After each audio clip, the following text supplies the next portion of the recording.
देखिए इंटर की क्लास में हम मैथ सेकंड में पढ़ रहे थे रैखिक प्रोग्रामन प्रश्नावली 12.2 जिसके सवाल नंबर 3 तक हल हो गए थे। आज की क्लास में चौथे सवाल को देखते हैं। चौथा सवाल है, एक निर्माण करता नट और बोल्ट का निर्माण करता है। क्या क्या बनाता है? नट और बोल्ट। एक पैकेट नटों के निर्माण में मशीन ए पर 1 घंटा और मशीन बी पर 3 घंटे काम करना पड़ता है।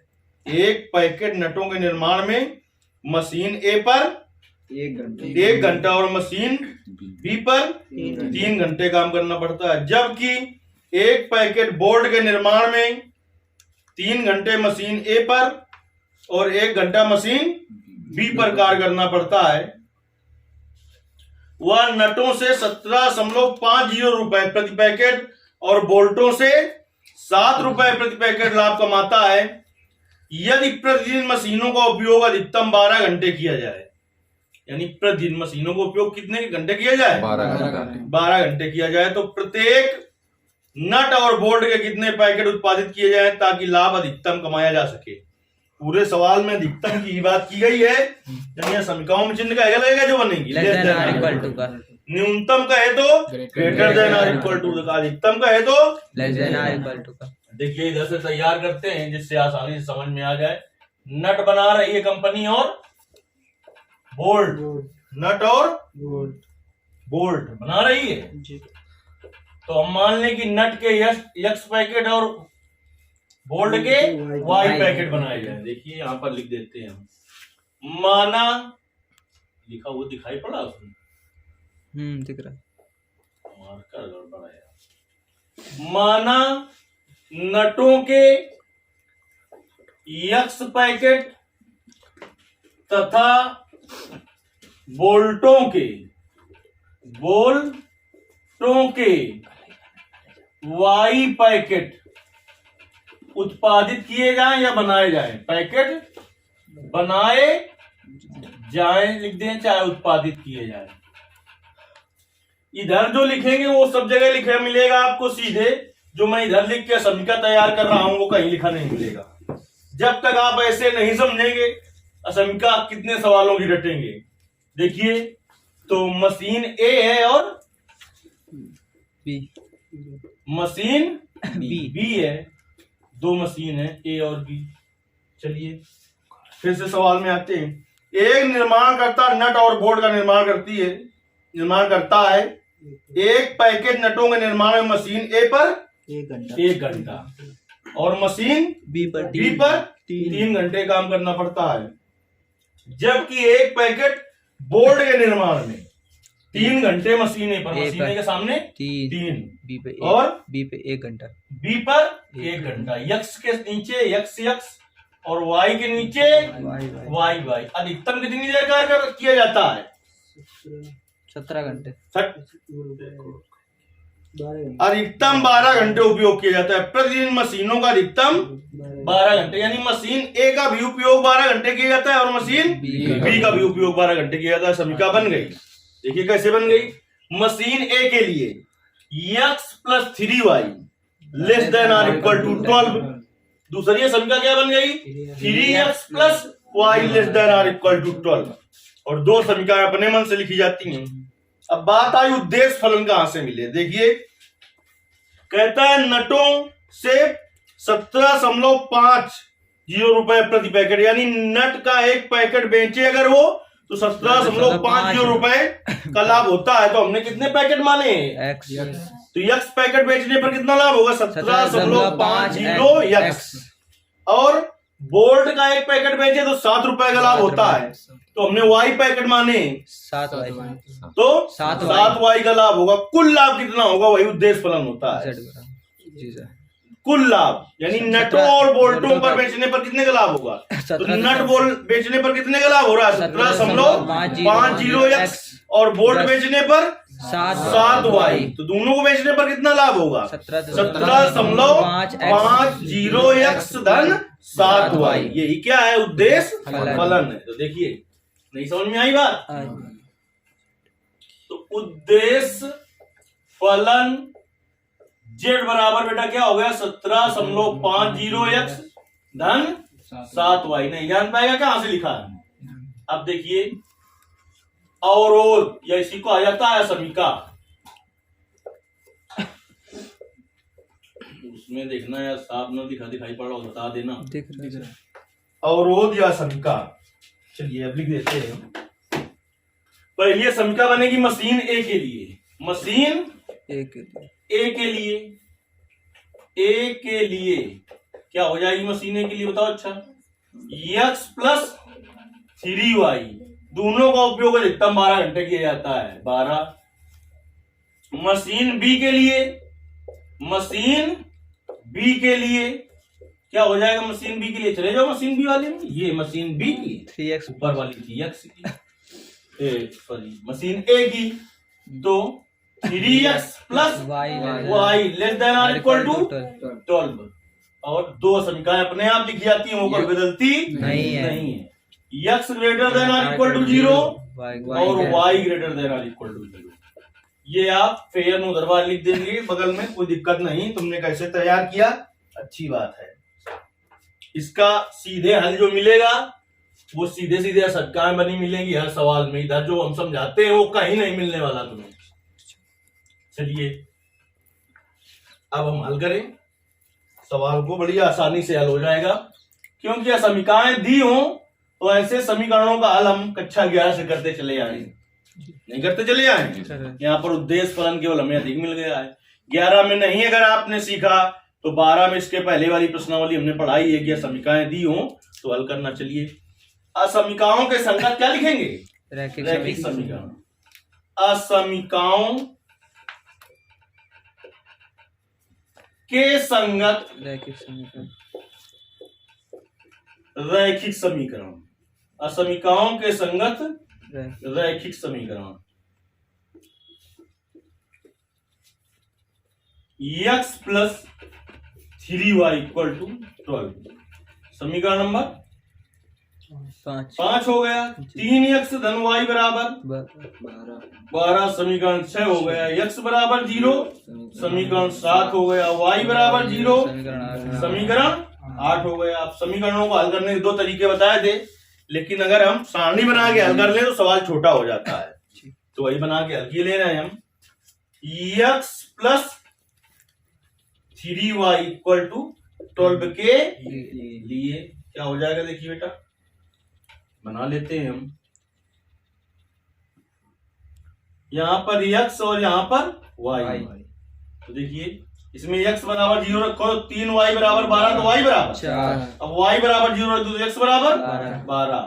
तो देखिए बेटा बिंदु a का निर्देशांक, बिंदु a का निर्देशांक क्या मिल गया 0,4 मिल गया। अब बिंदु b का निर्देशांक, बिंदु b का निर्देशांक। सवाल को हल करने का तरीका समझ लीजिए। 12,0 इतने हैं, बोर्ड में लग जाए इसलिए हम इधर करते हैं। आपको ये सवाल बीचों बीच लगाना है। इसके नीचे जो हम इधर करेंगे चित्र ऐसे नहीं कि इधर आधा खींच दिया इधर चित्र बना रहे हो। जब इतना हो जाएगा तो उसके नीचे चित्र बनाना होगा, ठीक। चलिए अब हम आते हैं दूसरी समीकरण के लिए। ऐसा तुम्हें कुछ नहीं करना कि इधर बगल में करो, इसके नीचे सब कुछ होता चला जाएगा। अब हम किस समीकरण के लिए आएंगे बेटा, समीकरण नहीं समीकरण 3x धन y बराबर 12 के लिए। बताओ क्या हो जाएगा 3x धन y बराबर 12 के लिए। बना लेते हैं, देखिए क्या बना लेते हैं। x y रखिए बेटा, x का मान 0 तो y का मान 12, y का मान 0 रख दो तो x का मान 4। तो बिंदु C का निर्देशांक, बिंदु C का निर्देशांक क्या आएगा, बिंदु C का निर्देशांक 0,12।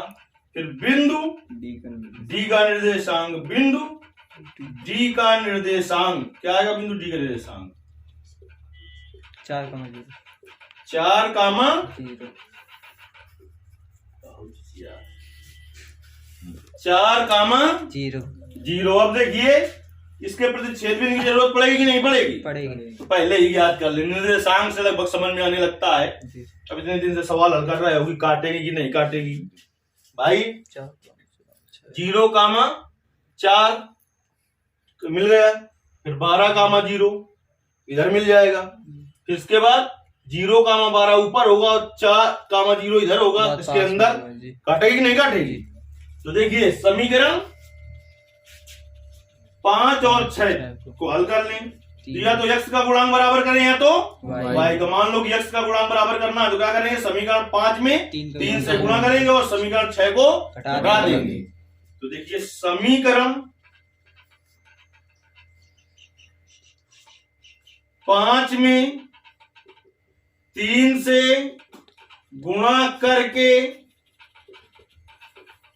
समीकरण 6 घटाने पर, समीकरण 6 घटाने पर, तो समीकरण 5 में करो 3 से गुणा, तो कितना हो जाएगा 3x धन 9y बराबर 12 36, फिर 3x प्लस y बराबर 12 घटा दो, माइनस माइनस माइनस, इससे कट जाएगा, कितना आएगा 8y बराबर कितना बचा 4 2 24, तो y बराबर 24 बटे 8, तो y बराबर 3। देखिए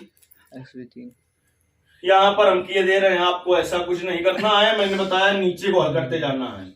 y का मान समीकरण 5 में रख दो चाहे 6 में, तो y का मान समीकरण 5 में रखने पर, समीकरण 5 में रखने पर देखिए समीकरण 5 में रख देंगे y का मान, तो बेटा क्या आ जाएगा, समीकरण 5 ढूंढो, x धन 3, y का मान कितना निकला है 3 बराबर 12, तो x धन 3 का 9 बराबर 12, तो x बराबर 12 माइनस 9, तो x बराबर 3। तो अब लिखेंगे प्रतिच्छेद बिंदु, काटता है जो उसे कहते हैं प्रतिच्छेद बिंदु। प्रतिच्छेद बिंदु लिखेंगे, प्रतिच्छेद बिंदु ई का निर्देशांक 3, 3 कहां पर काटेगा ये 3, पर। चलिए अब ग्राफ बना लेते हैं।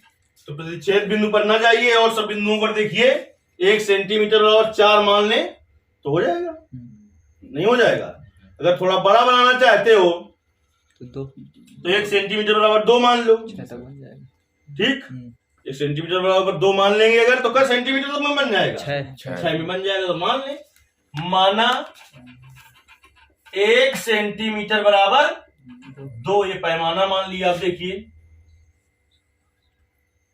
x greater than or equal to 0 और y greater than or equal 0 का कमाल आप जानते हैं कि इस प्रथम चतुर्थांश में चित्र बनने जाता है तो इन्हीं का उपयोग ज्यादा होता है, तो उसी को बड़ा रख देते हैं, x डैश y डैश, ठीक। ये हो गया क्या बेटा, मूल बिंदु 0,0 हो गया जी।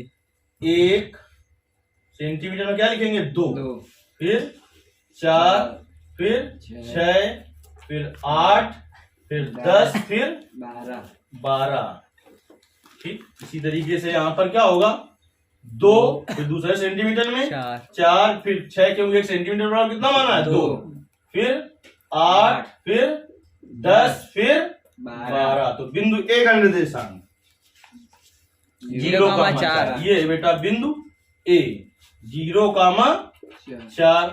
बिंदु बी का निर्देशांक 12,0, ये बेटा है बिंदु बी है 12,0। पटरी रख के सीधे, ये ऐसा सवाल है, मतलब ये चैप्टर ही ऐसा है कि अगर आप समझ रहे हैं तो बहुत अच्छी बात मानिए, बाकी आप पता कर लेना और कि कितने लड़के कहाँ कितना हल कर पा रहे हैं। बिंदु सी का निर्देशांक ये है बिंदु सी 0,12। कुछ चीजें ऐसी हैं जो बहुत कठिन तुम्हें उससे लगती हैं, तुम्हें क्या और जो दूसरी जगह पढ़ता हो उससे पता कर लेना, जैसे कि सतत सिद्ध करना, मैथ का पहला चैप्टर जिसे क्या कहते हैं संबंध एवं फलन, और जो आप रैखिक प्रोग्रामन पढ़ रहे हैं, बाकी किताब तो कोई भी पढ़ा सकता है। इन 3 चैप्टर को समझ लिया आपने अच्छे से और आ गया तो समझ लीजिए बाकी गणित आ जाएगी बिल्कुल, इससे ज्यादा कठिन कुछ है नहीं। तो पहला जब हम चैप्टर पढ़ाएंगे तो पहले हम हल करना बताएंगे, उसको भी एक भी सवाल नहीं रटना पड़ेगा, जैसे सतत सतत में नहीं रटना होता। फिर इसके बाद बहुविकल्पी प्रश्न है, तो बिना हल किए कुछ सेकंडों में सीधे आंसर उसका प्राप्त करेंगे आप। चलिए तो फिर आलम इस सवाल में आते हैं। डी का निर्देशांक कितना है बेटा? 4,0, ये है डी। 4,0 पटरी रख के सीधे मिला देंगे, और जहां पर काटेगा वो क्या होगा? प्रतिच्छेद बिंदु ई, और वो भी 3,3। असमीकाओं को देखकर हम जान जाते हैं तुरंत, तो आप भी जानने लगे होंगे अब तक कि कितना भागारेखित किया जाए। देखिए मन में तुरंत करिए, पहली हो जाएगी संतुष्ट, तो ए बी का ये आएगा पूरा। दूसरी क्या हो जाएगी देख के बताओ जल्दी? ये भी संतुष्ट है। संतुष्ट है, तो दूसरी का भी आएगा अंदर की ओर, लेकिन ये वाला पहली में नहीं था। वो दूसरी ठीक, नहीं है। केवल इतना भाग उभयनिष्ठ होगा। जी होगा जी सर। नहीं जान पाए? जान गए। चलिए फिर लिखेंगे पहली समीकरण, लिखेंगे आपको लिख के करना है, क्योंकि एक सवाल से 8 नंबर लेना है, मन में कुछ नहीं करना। आपको कॉपी ऐसे लिखनी है कि चेक करने वाले को ना आता हो तो तुम्हारी कॉपी से सीखे कि ऐसा क्यों किया गया है। तो लिखेंगे पहली समीकरण x + 3y, जितना मैं बोल रहा हूं वो आपको लिखना है। पहली समीकरण x + 3y ≤ 12 को मूल बिंदु से संतुष्ट कराने पर 0 धन 0 ≤ 12, तो आ जाएगा बेटा 0 ≤ 12। 0 छोटा है 12 से या 12 के बराबर है? तो क्या है? बराबर तो नहीं है लेकिन छोटा है। लिखेंगे जो कि सत्य है। सत्य बात हो तो समीका मूल बिंदु से संतुष्ट होती है। लिखेंगे असमीका मूल बिंदु से संतुष्ट है, तो इसका आलेख मूल बिंदु की ओर अग्रसर होगा। तो एक असमीका होती तो मूल बिंदु की ओर बना देते, बनेगा मूल बिंदु की ओर, लेकिन उभयनिष्ठ भाग आलेखित करना होता है ना। अब लिखेंगे दूसरी समीका 3x धन y ≤ 12 को मूल बिंदु से संतुष्ट कराने पर, तो मूल बिंदु संतुष्ट करा देंगे इसे, तो 0 ≤ 12 फिर आ जाएगा। लिखेंगे जो कि सत्य है, जो कि सत्य है। तो लिखेंगे अतः दूसरी समीका भी मूल बिंदु से संतुष्ट है, अतः इसका आलेख भी मूल बिंदु की ओर अग्रसर होगा। लिखेंगे परंतु उभयनिष्ठ भाग को आलेखित करने पर, उभयनिष्ठ भाग आलेखित किया जाता है, तो दोनों का उभयनिष्ठ भाग कौन सा मिलेगा? नहीं समझ पाएगा ये कैसे हो गया? जी समझ गए हो ना? जी। कहेगा हमारे ए बी का ये होता और ये होता, सी डी का क्या होगा? ये होगा, ये होगा, दोनों में जो मिले दो समीकाएं हो, तो ये दो समीकाएं तो सब में मिलेंगी। मेन दो समीकाएं यही हैं। इसमें एक समीका और लिखी होती है और तो फिर 5 तक जाती है, लेकिन मेन समीकाएं 3 होती फिर। तो लिखेंगे उपरोक्त आलेख का आलेखित भाग AEDO है, अतः AEDO ही इसका सुसंगत क्षेत्र है। AEDO ही इसका सुसंगत क्षेत्र है। तो अब देखिए यहां पर लिखना है आपको, सुसंगत क्षेत्र मिल जाए तो वहीं से कोणीय बिंदु प्राप्त होते हैं। सुसंगत क्षेत्र के बिंदु ही क्या कहलाते हैं? कोणीय बिंदु या कोणीय बिंदु, चाहे कहे कोणीय बिंदु चाहे कहे कोणीय बिंदु, बात एक ही। अभी तक हम लिखते रहे कोणीय बिंदु, आज हम लिखे दे रहे हैं कोणीय बिंदु, दोनों ही बात एक ही है। यहां पर लिखेंगे जेड के संगत मान, जेड के संगत मान, जेड बराबर लिखते हैं कितना है? 17.50x धन 7y। अब देखिए ए सुसंगत क्षेत्र क्या है? AEDO, तो पहले लिख दें ए का 0,4, तो इसमें x की जगह 0 रखो, y की जगह 4, ये 0 हो गया, 7 चौक 28। अब ई का 3,3, तो करिए इसमें 3 का गुणा जल्दी से करो। अरे करो ना, 3 रख के जल्दी मान बताओ क्या आएगा?